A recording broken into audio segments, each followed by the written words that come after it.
Welcome to your Weekend Islanders prospect pool update for January 14, 15, and 16.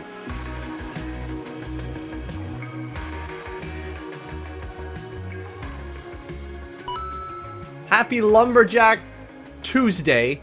I do these on Monday usually, but yesterday, Monday, was one hell of a snow day. We got one hell of a dumping here in Ottawa. Almost 19 inches worth of snow. I think it was like 18.8 inches of snow. We had enough to build a huge snow fort for my two kids that fit comfortably inside of it. Buses were stuck everywhere. The city was shut down.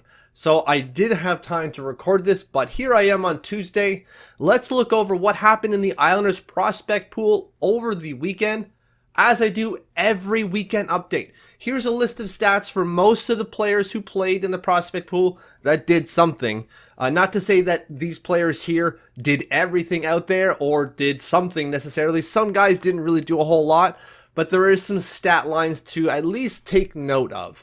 And then I've pulled three guys aside to talk about them individually over what happened this weekend for them.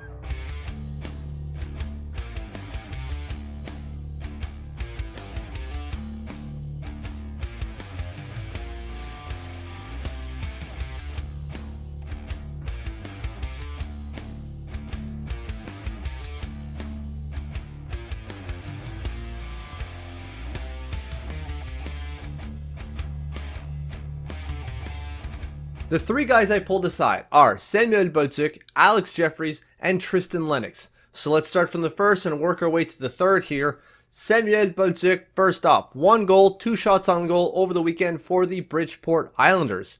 I've already spoken about the goal and what that kind of means.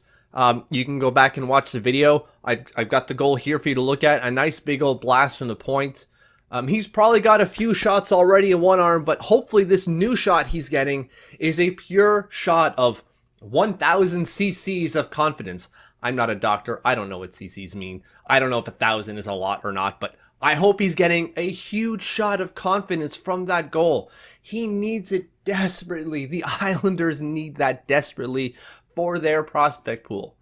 Now, let's say he trends in the right direction, right? Like he takes what happened this weekend for him and he transitions that into a stronger game, the game that we saw from him last year.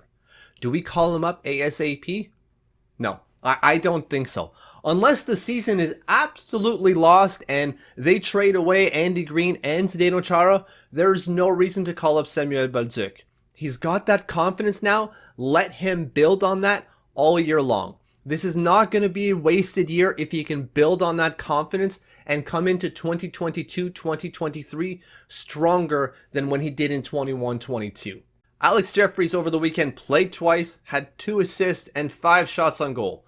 Things are trending in a good direction for Alex Jefferies. He now has 4 points in 6 games.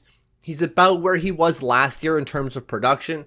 It took him a little bit longer this year than last year. Now, you can factor in a few things there, a COVID-shortened year type of thing. Gave him a longer training camp, so kind of helped him out there. He's a sophomore this year, so kind of getting that sophomore bump. There's that injury that happened as well, so may have taken a little bit longer to get back to where he was. Just kind of interruption in the middle of the year. But he's back to where he was, it seems, last year. His 1 assist that he got I wanted to talk about over the weekend wasn't anything crazy. He transitions into the neutral zone and all he really does is he freezes the puck for just a split second. And that's all the Merrimack forward needs, or all his winger needs, to transition up the ice. He basically freezes the Providence defense by just touching the puck for that split second and gives that split second of reaction time to his teammate to go around the defenseman and score. It's nothing crazy. But that one little deft move, that's all it took to freeze the defender and give his forward the chance to get around him. It's smart little plays like that are part of Alex Jefferies' game and what kind of splits him or makes him an interesting prospect in the prospect pool. Last player I want to talk about, Tristan Lennox. 964 save percentage, 1 goal against, 27 saves over the weekend. Really strong play from him for the Saginaw Spirit. Didn't get the win, but it was a 1-0 loss to the Flint Firebirds. It should have been a lot worse if not for Tristan Lennox. I don't talk a lot about goalies just because I still find that they're kind of voodoo even at this level, right? Like anything could happen. When it comes to Tristan Lennox, what I like about him is his athleticism. He's a very athletic goalie. He can make stops that other players or other goalies just couldn't make. He's quick, he's fast, he gets places where he needs to. But I also find that he relies on that a little bit too much. And that's kind of like he's too athletic, right? Athletic to a fault, where he relies on that to bail him out. And so he's maybe not as positionally or technically sound as he needs to be.